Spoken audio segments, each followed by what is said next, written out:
மைக்கேம் நேயர்களுக்கு வணக்கம். இந்த பரபரப்பான அரசியல் சூழலில் நேற்று டிவிகே மாவட்ட செயலாளர் கூட்டம் நடந்திருக்கு. அதுக்கப்புறம் திமுக கம்யூனிஸ்ட் இடையே தொகுதி பங்கீடு, ஈரான் மேலே யூஎஸ் பாம்பு போட்டது, இதை பற்றிலாம் டீட்டெயிலாக நம்ம சார்கிட்ட டிஸ்கஸ் பண்ண போகிறோம். இன்றைக்கி என்ன அப்டேட் இருக்குன்ட்டு கேட்டு தெரிஞ்சுக்கலாம் வாங்க. வணக்கம் சார். வணக்கம் சார். நேற்று ஒரு விஷயம் கொளுத்தி போட்டிங்க, பட்டாசாக கொழுந்து விட்டு எரியுது. மாவட்ட செயலாளர் கூட்டம்லாம் நடந்திருக்கு. உங்கள் ட்வீட் கூட ஒன்று பார்த்தேன், சொல்லுங்கள் அப்டேட் இன்றைக்கி என்னன்ட்டு. அதாவது கொளுத்தி போடுறதுக்கான சப்ஜெக்டை அவங்க கொடுத்தாங்க, நம்ம பணியை செஞ்சோம், அது பற்றிக்கிட்டு எரியுது. பலரும் அதை பதிவு பண்ணியிருக்காங்க. சில பேர் ரொம்ப ஓவராக போய் இன்னும் ஃப்ளைட் ஏறதுக்கு முன்னாடியே நான் என்டிஏ கூட்டணியில் சேர்ந்துட்டேன் வரட்டா அப்படின்னு போகிற மாதிரிலாம் இன்றைக்கி பெரிய பெரிய சேனல்லாம் ஊட்டியிருந்தாங்க. நம்ம கூடிய வரைக்கும் நமக்கு தொடர்புகள் எங்கே கிடைக்குதுன்னா தாவேகாக்குள்ளேருந்து தான் கிடைக்குது. தாவேகாக்குள்ளேருந்து, பாஜகக்குள்ளேருந்து கிடைக்குது, அதிமுகலேருந்து கிடைக்குது, திமுகலேருந்து கிடைக்குது. அவர்கள் முடிவு பண்ணுறாங்க. இவர்கிட்ட சொன்னால் நம்ம பேரை சொல்லாமல் விஷயத்த சொல்லுவார். நேற்று நான் அவ்வளோ பேசினேன், யார் பேரையா சொன்னனா இல்லை ஏதாவது சொன்னனா இல்லை. இது மாவட்ட செயலாளர்களே பேசுகிறவங்களே, சார் இன்றைக்கி எதாவது சொல்லிடாதீங்க சார், நாங்கள் மாட்டிக்குவோம், நீங்கள் பேசுகிறத பேசுங்க சார். அப்போது பல விஷயங்கள் நம்ம உள்ளக்க நடக்கிறத சொல்கிறோம். தாவேகா நேற்று முழுவதுமே பேச்சுவார்த்தை போயிருக்குது. நான் ட்வீட் போட்டது 100% இது, அது காவல்துறைக்கே தெரியும், பலருக்கும் தெரியும். இன்டெலிஜென்ஸ்லேருந்து எல்லாருமே அந்த காரு எங்கே போச்சு என்ன போச்சுன்றதெல்லாம் வந்தது யாருன்னா விசாரிக்கிறாங்க. 3 மணி நேரம் சொல்லியிருந்தீங்க. அந்த வண்டி பனையூரில் இருக்கிற ஒரு வீட்டுக்குள்ளே போச்சு. இதில் ஜோக் என்னென்னா, எப்போவுமே மீடியாக்கள் பனையூர் இல்லைங்க, நீலாங்கரை வீடு, எப்போவுமே மீடியாக்கள் நீலாங்கரை வீட்டில் கிடக்கும். இவர் என்டிஏ போகிறாருன்னு இவங்க ரொம்ப சோர்வாயிட்டாங்க. எல்லாம் ஆதரவு சேனல் தானே, வாடா வந்துருங்கடா எல்லான்ட்டாங்க, எல்லாம் வந்துட்டாங்க. இந்த கேப்பில் தான் அந்த வண்டி போச்சு. இருந்திருந்தால் ஒருவேளை ஏதோ ஒன்று நடந்திருக்கும், இவர்களுக்கும் தெரிஞ்சிருக்கும். யாருமே இல்லை, இதான் ஜோக்கு. போலீஸில் கூட ஆள் இல்லை. மீடியாலாம் போனோன்னா அவங்க முடிவு பண்ணிட்டாங்க, உளவுத்துறையெலாம் நமக்கு என்ன வேலை இருக்குதுன்னு அந்த அழகாக ஒர்க் பண்ணுறாங்க. அவங்களும் போயிட்டாங்க. அந்த என்ட்ரியில் மட்டும் செக் போஸ்ட் இருக்கும், அங்கே தெரிஞ்சிருக்குது. அதை வச்சு தான் போலீஸ் மோப்பம் பிடிச்சிச்சு. ஆனால் உள்ளே போகுது, இவர் வீட்டுக்கு போச்சா, அப்புறமா தெரிஞ்சிருக்குது போயிடுச்சு. யார் போனால் எத்தனை மணிக்கு வெளியே போனாங்கன்னு தெரில. நமக்கு நல்லா பக்கா தகவல், இத்தனை மணிக்கு போனாங்க, இத்தனை மணி வெளியே வந்தாங்க. நமக்கு கொஞ்சம் நல்லா போடணும்ல, அதுதான் என்ன வண்டின்னு கேட்டேன். சார் கியா கார்னிவல் சார். ரைட்டு, கியா கார்னிவல் உள்ளே போச்சு, 3:30 மணிக்கு வெளியே வந்தாங்க. மற்றதெல்லாம் நீங்கள் தேடிக்கிங்க, யார் பேசுனா என்ன பேசுனான்னு. விஜய் இருந்தாருன்னா இருந்தார். கூடுதலாக என்ன, இரவு 9 மணிக்கு விஜய் வெளியே போயிட்டு 1 மணிக்கு வீட்டுக்கு வந்திருக்காரு. ஏன் போனார், யார்கிட்ட போய் பேச்சுவார்த்தை நடத்தினார், எங்கே பேச்சுவார்த்தை நடந்தது எனக்கு தெரியாது. சாட் ஐட்டம் கூட சாப்பிட போயிருக்கலாம். அந்த ஏரியாவிலே புகாரி பிலால்லாம் இருக்குல்ல, அங்கே போய் ஏதாவது சாப்பிட கூட போயிருக்கலாம். மற்றவற்றை அவர்களின் ஊகங்களுக்கே விட்டு விடுகிறேன். அதனால் விஜய் ஏன் இந்த முடிவுக்கு வராரு, இதுதான் நம்ம பார்க்க வேண்டிய விஷயம். என்டிஏக்குள்ளே ஏன் வர்றாரு. இப்போ விஜய் வர்றாரா இல்லையான்னு தெரியறதுக்குள்ளேயே அங்கேருந்து புலம்பல்கள் ஜாஸ்தி ஆயிடுச்சு. கொள்கை குன்றுகள், அப்படி சொன்னாரே, முரண்பட்டு போகிறாரே, விஜய் அவ்வளோதான், விஜய் இது சீச்சி நாயும் பிழைக்கும் இந்த பிழைப்பு. இன்னும் பல பேர் சினிமா சம்மந்தப்பட்டவங்களாம் இப்போ பொலிட்டிக்கல் பேச ஆரம்பித்து ட்வீட்லாம் போகிறதெல்லாம் பார்க்குறோம். போகக்கூடாது, போனாலும் டேமேஜ் பண்ணோம், சிறுபான்மை மக்கள் வாக்குகள் விஜய்க்கு போகக்கூடாதுன்றதுக்காக இப்போத்துலேருந்து வேலையை ஆரம்பிச்சிட்டாங்க. நான் அவர்களுக்கும் விஜய் ரசிகர்களுக்கும் விஜய் தொண்டர்களுக்கும் பலருக்கும் நான் சொல்ல வருவது, கேரளாவில் கம்யூனிஸ்ட்டும் காங்கிரஸும் எப்படி இருக்காங்க, அடிச்சுக்கிட்டு உருள்றாங்களா? கம்யூனிஸ்ட்டுகள் பிஜேபி கூட கள்ள உறவு வச்சுருக்காங்கன்னு ராகுல் காந்தி போன வாரம் போய் குற்றச்சாட்டு கொடுக்குறாரு. சிபிஜே அப்படின்னு சொன்னார். அதே கம்யூனிஸ்ட் கட்சியும் காங்கிரஸ் கட்சியும் அவரவர்களுக்கு காங்கிரஸ் மேலிடம் இருக்குது, இவங்களுக்கு பொலிட் பீரோ இருக்குது. 2 பேரும் தமிழ்நாட்டில் இப்படிக்கிறாங்க. இதுக்கு பேர் என்ன? கம்யூனிஸ்ட் கொள்கையும் காங்கிரஸ் கொள்கையும் ஒத்து போயிடுச்சா? முதலாளித்துவ எதிர்ப்பு, தொழிலாளர் வர்க்க போராட்டம், படு முதலாளித்துவ இது ஒத்து போதா? எப்படி ஒன்றா இருக்கீங்க? திமுகவுடைய கொள்கையும் கம்யூனிஸ்ட் கட்சி கொள்கையும் ஒத்து போகுமா? எப்படி ஒன்றா இருக்கீங்க? கம்யூனிஸ்டுகள் மதவாத கட்சிகளோட எங்களுக்கு உறவு கிடையாதுன்னு இங்கே இருக்கிற முஸ்லீம் லீகை கூட மேடையில் ஏற்ற மாட்டாங்க ஒரு காலத்தில். ஆமாம், ஏன்னா அதுவும் மதவாத கட்சின்னு நம்மளுடைய பார்வையில் என்ன சொன்னோன்னா, அப்போ நாங்களாம் கட்சிக்குள்ளே சொல்லுவோம், அது சிறுபான்மை கட்சி, அவனுக்கு நம்ம கூட நின்னாதான் அங்கே இருந்தாவது ஆளுங்களை வெட்டெடுக்க முடியும். அப்புறம் எப்படி முஸ்லீம்ஸ் வருவான்? எங்களை மாதிரி யாராவது வந்துட்டான், அதுக்காக எல்லா முஸ்லீமும் வந்துடுவானா? அவன் கோரிக்கையை அவன் கட்சியோடு சேர்ந்து பேசினா தான் அவன் மேலே வருவான் அப்படின்னு. ஆனால் அவர்கள் அந்த பார்வையிலே இருந்தாங்க. தமுமுகலாம் உருவான டைம்லலாம் ஒதுக்கி வச்சுருந்தாங்க தமுமுகவெல்லாம், தமிழக முஸ்லீம் முன்னேற்ற கழகத்தெல்லாம். இன்றைக்கி பரவாயில்லையா? ஜாதி கட்சிகள் இருக்கிற கூட்டணியில் திமுகவில் நாங்கள் இருக்க மாட்டோம் அப்படின்னு பாமக வருகையை ஒட்டி விடுதலை சிறுத்தைகளை கேட்டப்போ நானும் இருக்க மாட்டேன், 11 ஆண்டுகளுக்கு முன்னே நாங்கள் முடிவெடுத்தோம், அதில் மாற்றமே இல்லைன்னாரு. கொங்கு ஈஸ்வரன் என்ன கட்சி ஒன்றா தானே இருக்காங்க, அவங்க இருக்கிறது அவங்க விருப்பம். ஆனால் முரண்னு பேசுகிறீங்கள, அது பேசாதீங்கன்னு சொல்கிறதுக்கு நான் சொல்கிறேன். அப்போ இந்த இவ்வளோ முரண்களை வச்சுக்கிட்டு சமூக நீதி கட்சி, அதில் எப்படி கொங்கு ஈஸ்வரன் கட்சி இருக்குது? சமூக நீதிக்குள்ளே வருதா அது?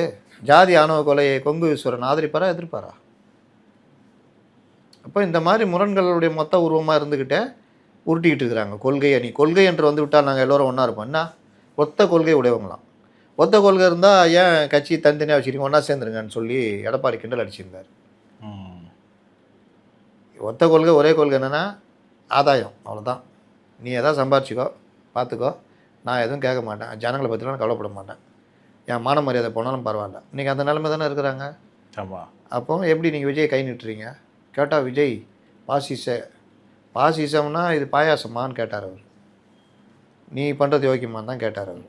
அவனை போய் பாசிசம்ன்றிய, அப்போ நீ என்ன அப்படின்னாரு. ரைட்டு நாங்கள் அந்தந்த கட்சி கூட கூட்டணி இல்லைன்றாரு. ரைட்டு என்ன இப்போ இங்கே பெரிய கட்சி அதிமுக, அவங்களுடைய கொள்கை திமுக வீழ்த்தணும், அந்த கொள்கை இவருக்கும் இருக்குது, அதனால் அவங்களோட சேர்றாரு. எடப்பாடி என்ன சொன்னார்? அண்ணாமலை இதில் தப்பாக சொன்னார், டீயும் காப்பியும் ஒன்றும் சேராதுன்னு. இப்போவுமே அதே ஸ்டாண்டில் தான் அவர் இருக்கார். அவர் இருப்பார், அவர் கடைசி வரைக்கும் இருப்பார், தேர்தல் முடிவு வரைக்கும் இருப்பார். அப்போது டீ வந்துட்டு இதுவும் அதிமுகவும் பாஜகவும் ஒரே காப்பியா ஒரே டீயா? எடப்பாடி என்ன சொன்னார்? அவங்க கொள்கையில் எங்களுக்கு மாறுபட்ட கருத்து இருக்குது, எங்களுக்கு ஏற்புடையதெல்லாம் இல்லை, நாங்கள் பொதுவானவர்கள், மத சார்பற்ற கட்சி, இருமொழி கொள்கையில் எங்களுக்கு வேறு என்ன, அவங்க மும்மொழி கொள்கை, ஆனாலும் திமுக வீழ்த்தணுன்றதாக நாங்கள் சேர்ந்துருக்கோம். சேம் அதே தான் விஜய். அப்புறம் என்ன டீயும் காப்பியும் ஒன்றும் சேராது? சேர்ந்தா அடி சென்டம் அடிப்பாங்க. அண்ணாமலைக்கு என்ன ஆகும்? நயினாருக்கு பேர் வந்துச்சுன்னா இயங்காமலேயே பேர் வாங்கிக்கிறார். நயினார் தலைவர் நயினார் நாகேந்திரனே வந்து எனக்கு அதை பற்றி எதுவுமே தெரியாதுன்னு சொல்கிறாரு சார். அவருக்கு எதுதான் தெரியும்? தென் மாவட்டங்களில் அந்த தூத்துக்குடியில் அவர்கிட்ட சொல்லாமையா சார் இந்த டிஸ்கஷன்லாம் நடக்கும்? ஏங்க உங்கள்கிட்ட சொல்லணும்னாங்க அவசியம்? நான் கேட்குறேன். அவர் மாநில தலைவர் இருக்கட்டும், கட்சிக்கு இருக்கட்டும், முக்கிய பொறுப்பு தானே. முக்கிய பொறுப்பு தான், முக்கிய பொறுப்பு முக்காத பொறுப்பு. எதுக்கு சொல்லணும் உங்கள்கிட்ட? நீங்கள் கேட்டவொன்னு சொல்லிடணுமா? ஆமாங்க இங்கே வாங்க நேற்று போல சார் டிஸ்கஷன் ஒன்று அவர் கலந்துக்கணும் இல்லை?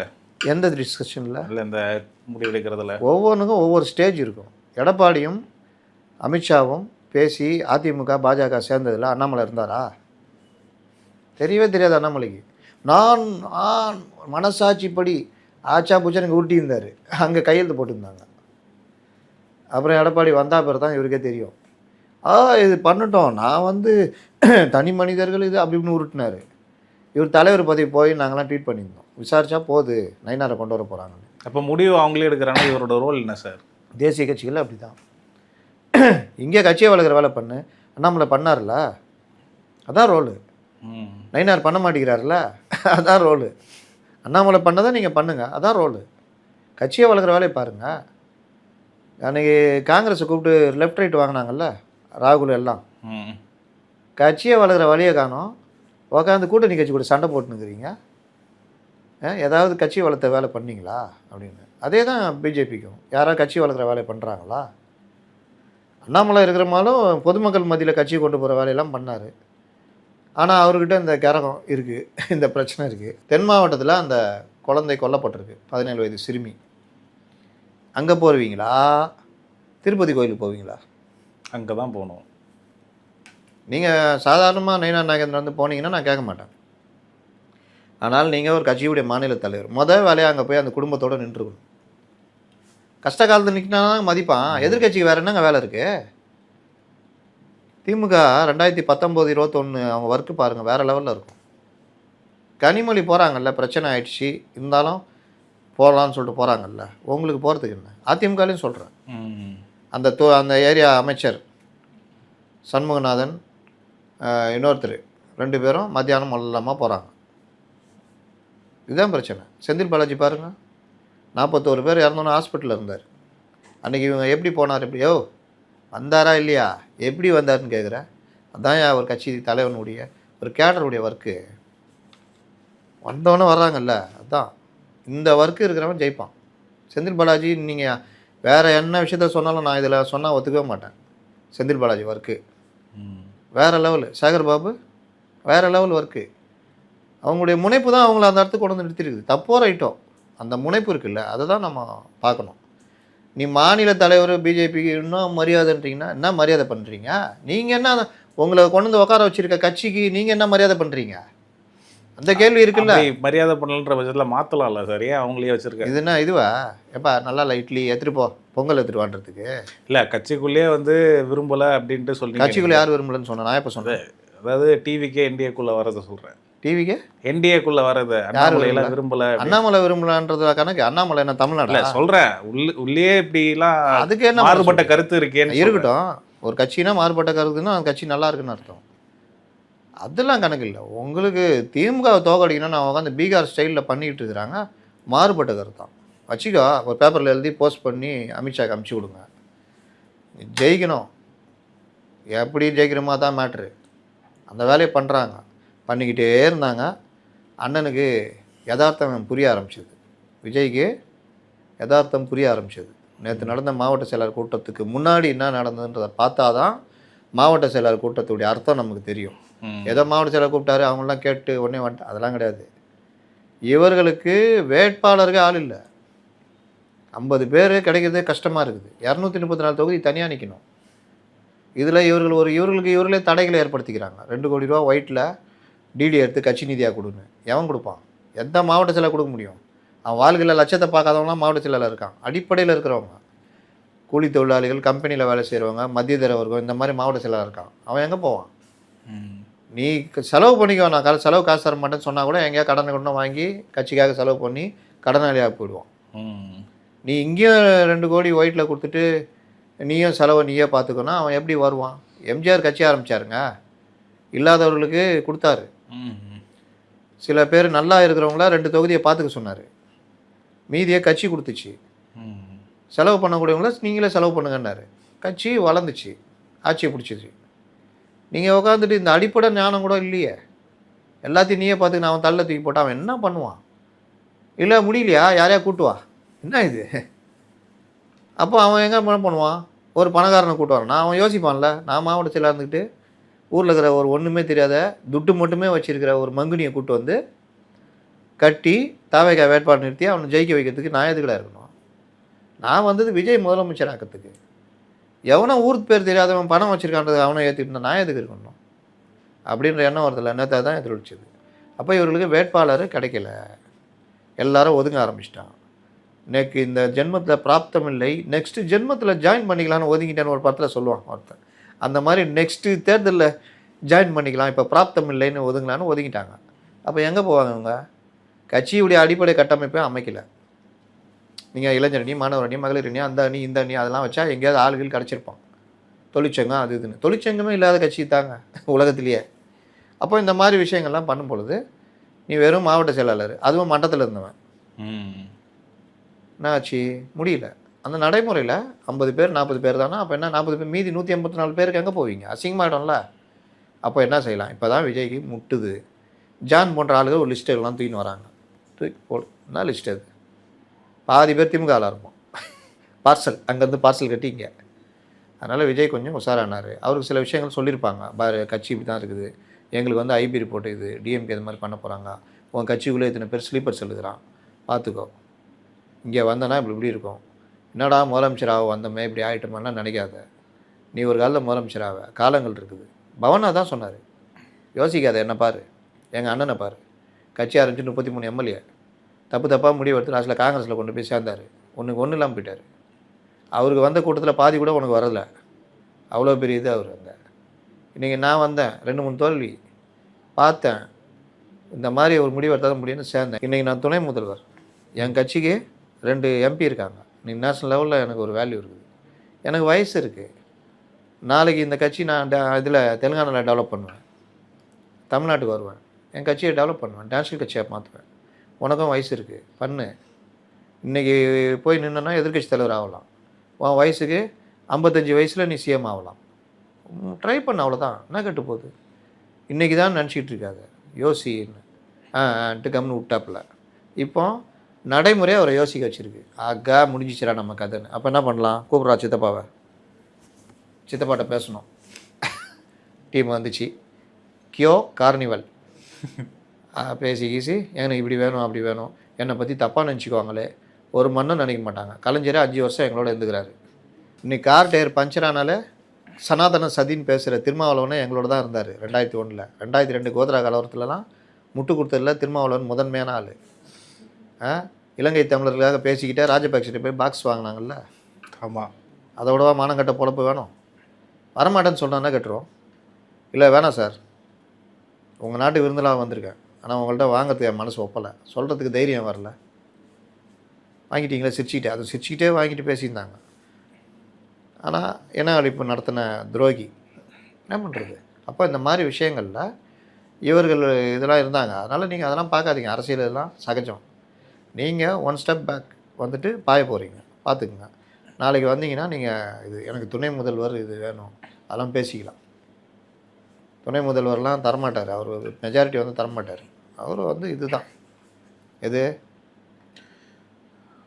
எதிர்கட்சி தலைவராக இருந்தீங்க, நல்லா சம்பாரிச்சிங்க, போங்க வாங்கன்னு. அதனால் இது நோக்கி நகர்னால்தான் அந்த பேச்சுவார்த்தை அடுத்த ஸ்டெப்புக்கு நகர்ந்துருக்கு. இன்றைக்கி விஜய் சந்தோஷமாக போயிருக்காரு. சரி, வழக்கமாக விஜய் போனார்னா டயரில் கேமரா வைப்பான், இதோ வருகிறார், அவர் காலாலே அவரே போனதே நீங்கள் சொல்லி தான் தெரியும் இப்போ போயிட்டாரு அப்படின்ட்டு. ஏன் மீடியாக்கள் கவர் பண்ணல? காண்டு அங்கே போகிறாங்கன்ட்டா. ஆமாம், முடியலையே. நம்ம எல்லாம் ஆதரவு மீடியான்னு நான் திருப்பி திருப்பி சொல்லிட்டு இருக்கேன்ல. இன்றைக்கி அவனுக்கு எல்லாத்துக்கும் கோவம், அதனால் பெருசாக கவர் பண்ணல, போயிட்டார். ஈவினிங் சந்திப்பு நடக்கலாம். ஹோட்டல் அம்பாசிடர் பல்லாவில் தங்கியிருக்காரு. கூட நிர்மல்குமார், ஆதவ அர்ஜுனா இருக்காங்க. சந்திப்பு நடக்கலாம், பேசலாம், முடியாமலும் போகலாம். வாய்ப்பு தானே, அறிவிக்கிற வரைக்கும் நம்ம சொல்லலாம். மேக்ஸிமம் போகிறதுக்கான வாய்ப்பு இருக்குது. நம்ம இதை தான் பதிவு பண்ண முடியும். ஒரு ப்ரெடிக்ஷன்னா ஓரளவு தான் பதிவு பண்ண முடியும். இல்லை அவர் போயிட்டார் வந்துட்டார் அதெல்லாம் சொல்ல முடியாது. நான் நடந்தது எல்லாம் உண்மை, இது வரைக்கும் பாசிட்டிவாக இருக்குது. நாளைக்கே விஜய் பல்ட்டி அடிச்சுட்டு முடியாதுன்ட்டார்னா அவர் தலையெழுத்து. ஆனால் அடிப்பதற்கான வாய்ப்பு இல்லைன்றது என்னுடைய கணிப்பு. ஏன்னா 234 தொகுதிக்கு வேட்பாளர் எங்கே போவீங்க? ஆமாம். இன்னொன்று அவங்களுக்கு எடுத்த கணிப்புலேயே இதெல்லாம் உருட்டல் தெரிஞ்சு போச்சு. 44%, 54% நீங்கள் தான் முதல்வர்ன்றதெல்லாம் தெரிஞ்சு போச்சு. பாதிக்கு மேலே டெம்மி பீஸுங்க. டிஎம்கே சொல்லி தனியாக நிற்கிறதுக்கு வைக்கிறதுக்காக இந்த வேலைலாம் பண்ணியிருக்காங்கன்னு தெரிஞ்சு போச்சு. அப்போ 20% அதை வாங்கிட்டு ஜெயிக்கலாம் முடியாது, ஓட்டு வேணால் வாங்கலான்னு தெரிஞ்சு போச்சு. அதனால் இந்த பாசிட்டிவான முடிவை நோக்கி விஜய் நகர்ந்திருக்கிறார் அப்படின்னு தான் நான் சொல்லுவேன். அவர் அதுக்கு மேலே விஜய், ஏன்னா விஜய் வழக்கம் என்ன சொல்கிறாங்கன்னா, நம்பாதீங்க, எப்போ வேணாலும் தலைகீழ் முடிவு எடுப்பாருன்னு. ஆனால் இதில் அவர் எடுக்க வாய்ப்பு இல்லைன்னு நினைக்கிறேன். ஆனால் ஜனநாயகன் படத்தில் இவங்க அடித்த கூத்துலாம் பார்க்கும்போது எனக்கு தலைகீழ தெரியுது. பார்ப்போம். அவர் பெரும்பாலும் 90% போகிறதுக்கு வாய்ப்பு இருக்குது. இன்றைக்கி அஸ்ஸாமில் கூட்டம், பிரதமர் பொதுக்கூட்டம், இது முடிஞ்சோடனே கூட்டணி எல்லாம் முடிவு அடைஞ்சணுன்னாங்க. எனக்கு தெரிஞ்சு ஒரு பாஜக தலைவர், முக்கியமான தலைவர் விஜய் வராருங்க, அதெல்லாம் பிரச்சனை இல்லை, அடுத்து நம்ம ஆட்சி தான், கிட்டத்தட்ட முடிஞ்சிச்சு, ஒரு சின்ன நெருடல் 2-3 இருக்குது, அதெல்லாம் சரி பண்ணுவாங்க. பிரதமர் பொதுக்கூட்டம் முடிஞ்சோடனே தேர்தல் தேதி அறிவிக்கப்படும், கூட்டணி பற்றி ஃபினிஷ் ஆகும், கான்ஃபிடெண்ட்டாக இருங்க, நல்லதே நடக்கும் அப்படின்னு சொல்லிக்கிறார். சரி சார், வெற்றியை தீர்மானிக்கிற இடத்துல விஜய் இருக்காரோ? ஆமாம், விஜய் இல்லாத என்டிஏ விஜயோட சேர்த்து, விஜய் இல்லாத என்டிஏ பிளாஸ்ட், விஜய் இருக்கிற என்டிஏ பிளாஸ்ட். கருப்பாக பயங்கரமாக இருப்பான், பயங்கரமாக கருப்பாக இருப்பான், அவ்வளோதான். வெற்றியை தீர்மானிக்கிற ஒரு சக்தியாக விஜய் இருக்கார். அதனால தானேங்க என்டிஏ அவ்வளோ ட்ரை பண்ணுறாங்க. அதனால் விஜய், நான் முதல்ல ஆரம்பித்தப்போ சொன்னேன், 2 பேரை சுற்றி தான் அரசியல் சொல்லலாம். ஒன்று காங்கிரஸ், இன்னொன்று விஜய். காங்கிரஸ் அந்த போட்டியிலேருந்து விலகிடுச்சு. அவங்களுக்கு ஒரு நல்ல வாய்ப்பு கிடச்சிது. விஜயை பிடிச்சிருந்தாங்கன்னா நீண்ட கால பயணம், நீண்ட கால சேமிப்பு, எஸ்ஐபி மாதிரி, இது குறுகிய காலம் பங்கு சந்தை மாதிரி முடிஞ்சிச்சு கதை. இவங்க தனி லாபத்துக்காக மறுபடியும் போய் அடிமை கூட்டத்துக்குள்ளே போயிட்டாங்க, முடிச்சு விட்டாங்க. இப்போ இவர் இங்கே எடுத்துருக்காரு, இவருக்கு நல்ல லாபம் இருக்கும், எஸ்ஐபி மாதிரி நீண்ட கால லாபம், எம்பி வரைக்கும் ட்ராவல் பண்ணலாம். அதுக்கு பிறகு அவர் வெளியில் வந்துட்டு நான் தனி கட்சி, நான் இப்போ தான் தெரிஞ்சுது பாஜக மதவரி கட்சின்னு, இப்போ தான் தெரிஞ்சுது அதிமுக ஊழல் கட்சின்னு, நான் இனிமேல் தனியாக நிற்க போகிறேன், என் கூட யாராவது வரலான்னா நம்பி வருவாங்க. யார்? காங்கிரஸ் வர நம்பி, கம்யூனிஸ்டில் வருவாங்க. உங்ககிட்டயும் பணம் இருக்கும், அதிகாரத்தை பார்த்துருப்பீங்க, தொண்டர்கள் கேடர்கள் அது ஒரு எக்ஸ்பீரியன்ஸ் கிடைச்சிருக்கும். எக்ஸ்பீரியன்ஸ் கிடைச்சிருக்கும். இது எல்லாம் இவர் நடந்தால் லாபம், இல்லாட்டி அவள் தான். இதுக்கு மேலே நம்ம என்ன சொல்கிறது, இதுதான் ப்ரெடிக்ஷன். இப்போ ஈரான் யூஎஸ் வந்து இப்போ கார்க் ஐலண்டை வந்து ஈரானில் உள்ள கார்க் ஐலண்டை தாக்கியிருக்கதா சொல்லியிருக்காங்க. போர் வந்து மேலும் வலுவடைதா? ஆக்சுவலாக நம்ம நேற்று பேசணும், தேன்கூட்டில் கல்லடிச்சிருக்காங்க அமெரிக்கா. தேனிக்கு நல்லவன் யார் கெட்டவன் யாருன்னு தெரியாது, அது எனக்கு என்னென்னு கொட்டி தீர்த்துரும் அப்படின்னு. தேன்கூட்டில் கல்லடிச்ச முடியல, தேன்கூடியே நான் கலைக்க போகிறேன்ற மாதிரி அமெரிக்கா இறங்குது. இல்லை கம்முன்னு இருந்துடலாம், அது கொஞ்சம் சாந்தமாயிட்டோம், எல்லாருக்கும் பாதிப்புன்னு மற்ற உலக நாடுகள் பேசுது. அதெல்லாம் முடியாது, நான் மறுபடியும் அடிச்சுட்டு தான் இருப்பேன்னு அடிக்கிறாங்க. இதில் யார் சைடு தப்பு ரைட்டுன்றத இனி தீர்மானிக்கிறாங்க. யோசிக்கிறதுக்கே நேரம். ஆரம்பத்தில் சொன்னோம், ஈரானை போய் இவங்க தேவையில்லாமல் பேச்சுவார்த்தையில் முடிக்கிற வேண்டிய விஷயத்த அடித்து அவனுக்கு ஒரு அஜெண்டா இருந்தது, அடித்து கிளப்பி விட்டானுங்கன்னு. இப்போ அவன் வந்து எனக்கு இழப்பதற்கு ஒன்றும் இல்லைன்ற முடிவுக்கு வந்துட்டான். இப்போ அவன் எல்லாரையும் அடிக்கிறான், எண்ணெய் சோர்ஸ் அடிக்கிறான்றான். யார்? Qatar, Kuwait, Saudi Arabia. அந்த எண்ணெய் கிணறுலாம் அடித்தான்னா அவன் போரில் அதெல்லாம் பண்ணக்கூடாது. பண்ணால் என்ன ஆகும், தலையெடுக்கிறதுக்கு மறுபடியும் கீழே போயிடுவாங்க, 30 வருஷம் பின்தங்கி போயிடுவாங்க. நான் அழிஞ்சேன்னா எல்லாரையும் அழிச்சிட்டு அழி வேண்டான்ற லெவலுக்கு அவன் வந்துட்டான். ஆர்மோஸே அந்த முடிவு வர்ற லெவலுக்கு போயிடுது. ஆர்மோஸை ஒரு வழி பண்ணிட்டாங்கன்னா, நீங்கள் கச்சா எண்ணெய் டாலருக்கு $180 $200 வரைக்கும் போகிறதுக்கு வாய்ப்பு இருக்குதுன்னு நேற்று செய்தி அமெரிக்க இதில் இருந்தெல்லாம் எழுத ஆரம்பிச்சிட்டாங்க. நம்மளுக்கு பெட்ரோலெல்லாம் 200 250 300 போயிட்டு இருக்குமே. அப்படி போகாது, $100 $120 $110 அப்படி வரைக்கும் போகும். அவ்வளோதான் வந்துருமா? கச்சா எண்ணெய் வேறு, இது வேறுங்க. ஓகே. அப்போது அந்த மாதிரிலாம் போச்சுன்னா பெரிய கலவரம் ஆகிடுங்க, வேறு மாதிரி ஆகிடும். அந்த மாதிரிலாம் இந்தியா போன்ற நாடுகள்லாம் அப்படி தான் ஆகாது. இந்தியாவில் ஒரு வலிமையான நாடு, அவ்வளோ சீக்கிரம் அந்த விஷயங்கள் நடக்காது. நான் சொல்கிறது நடக்க வாய்ப்பு இருக்கிறது. ஏன் இதுனா, ஈரான் வந்து சாஃப்ட் பண்ணோம், பேச்சுவார்த்தை நடத்தணும்னா ஓரளவுக்கு இந்த சைடும் கொஞ்சம் இதாக இருக்கணும். ஆனால் சாஃப்ட் பண்ணோம் அப்படின்றப்ப தான் கார்க்கு போய் அடிக்கிறாங்க. கார்க்கு வந்து ஈரானுடைய ஒரு முக்கியமான கேந்திரம். ஆமாம், கேந்திரம். அவங்க எண்ணெய் ப்ரொடியூஸ் பண்ணுற அந்த ஃபேக்ட்ரிஸ் எல்லாமே அந்த ஏரியாவில் தான் இருக்குது. கார்க்கு தீவு வந்து ஈரானுடைய 90% ஏற்றுமதியை கார்க்கு மூலிமா தான் பண்ணுறாங்க, ப்ரொடியூஸ் பண்ணுறாங்க. ஏன்னா இப்போ ஈரான் இப்படி இருக்குது, அதோடைய கரை, அது கரையோரம் 27 மைல் தொலைவில் இருக்குது. இந்த 27 மைல் ஈரானுக்கும் அதுக்கும் நடுவில் இருக்கிற ஏரியாவில் பெரிய கப்பல்கள் வந்து பண்ண முடியாத அளவுக்கு சேர் சாகுது. அதாவது இந்த பாரசீக வளைகுடாவில் 5 மைல் நீளமுள்ள இந்த பவளத்தீவு ஈரானின் நிலப்பரப்பில் இருந்து 27 மைல் தள்ளி கடலில் இருக்குது.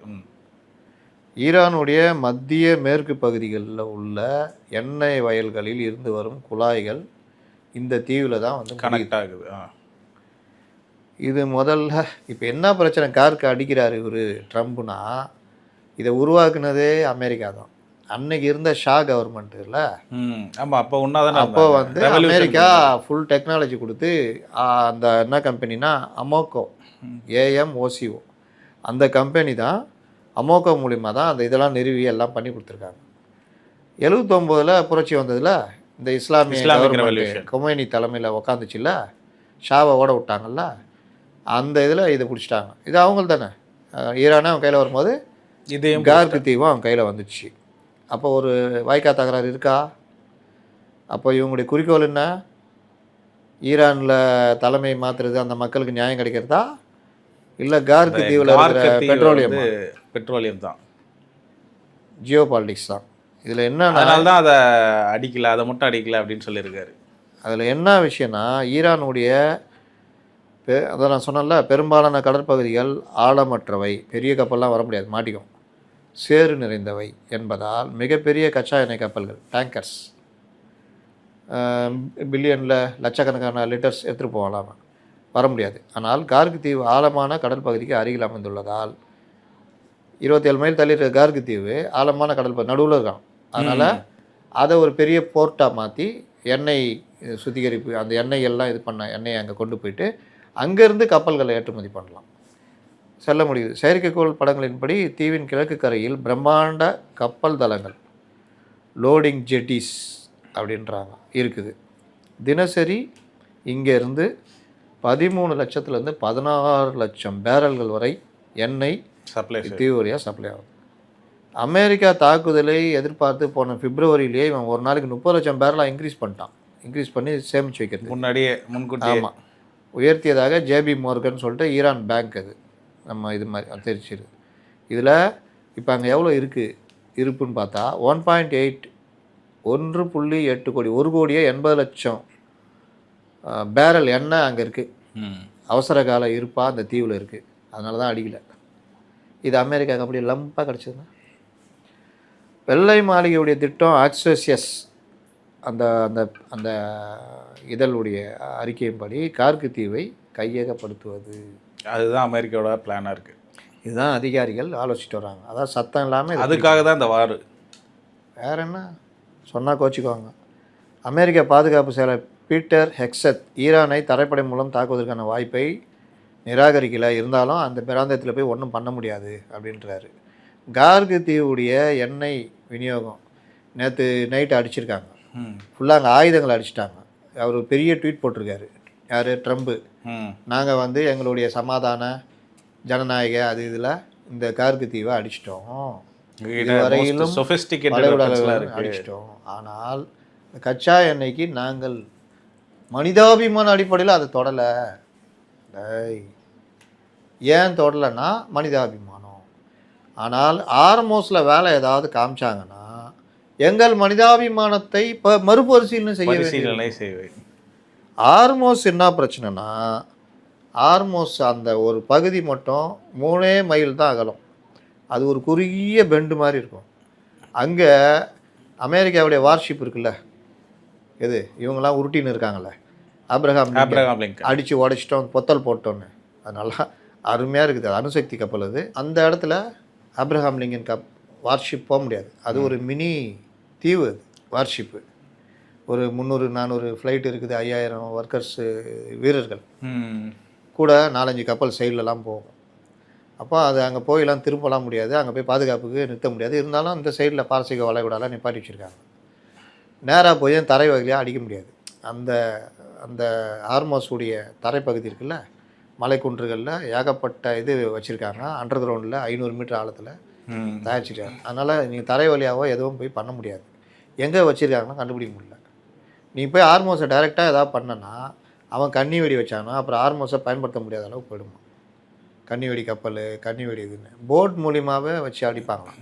இது இல்லாமல் அந்த காப்பி கேஸ் இருக்குல்ல, அந்த ட்ரோன்ஸ் அது கடன்னு வந்து இறங்குச்சுன்னா நீ எவ்வளோ பெரிய கப்பல் கொண்டு போனாலும் பெரிய கஷ்டமாயிடுமா.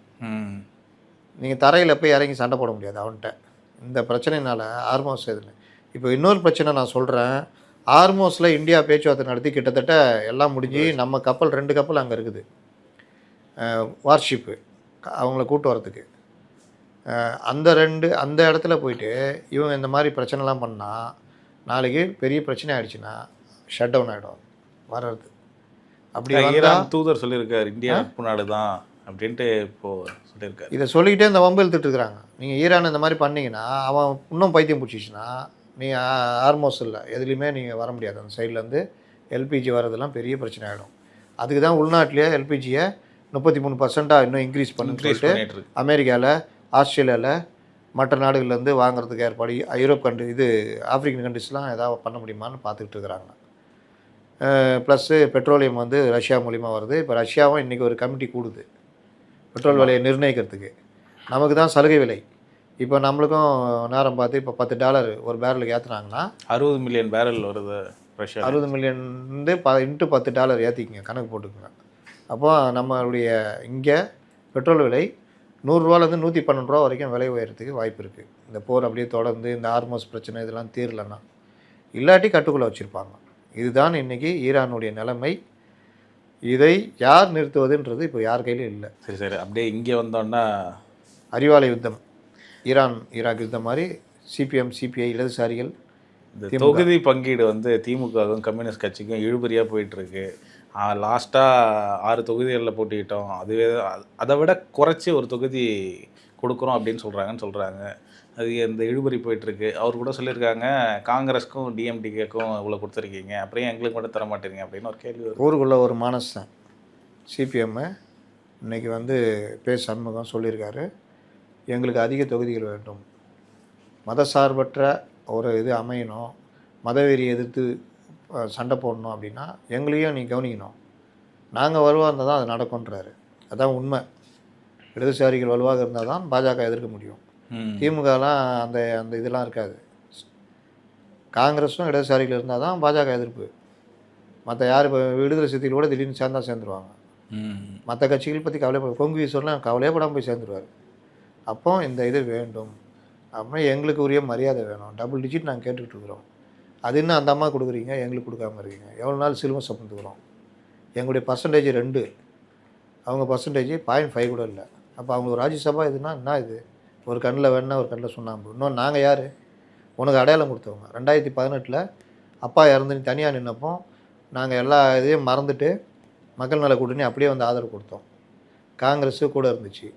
அப்போ ஒரு சமூக நீதி கூட்டணின்னு மக்கள் மத்தியில் ஒரு பேர் வந்துச்சு. அது 2019 தேர்தல் வெற்றியே பெரும் வெற்றி பெற முடிஞ்சது. அதுக்கு பயன்பட்டது காங்கிரஸ், இடதுசாரிகள். குறிப்பாக ராகுல் காந்தியை பிரதமர் வேட்பாளர்னு தமிழ்நாடு மட்டும்தான் அறிவிச்சது. அதில் லாபம் பார்த்தீங்க. அந்த லாபத்தை வச்சுக்கிட்டு 2021 நாங்கள் எப்படியாவது ஆட்சிக்கு வரணும், ஆட்சியிலே இல்லாமல் இருக்கோம் 10 வருஷமானு கெஞ்சினீங்க. சரி ரைட்டு போனால் போதுன்னு கொடுத்தோம். ஆட்சிக்கு வந்தீங்க.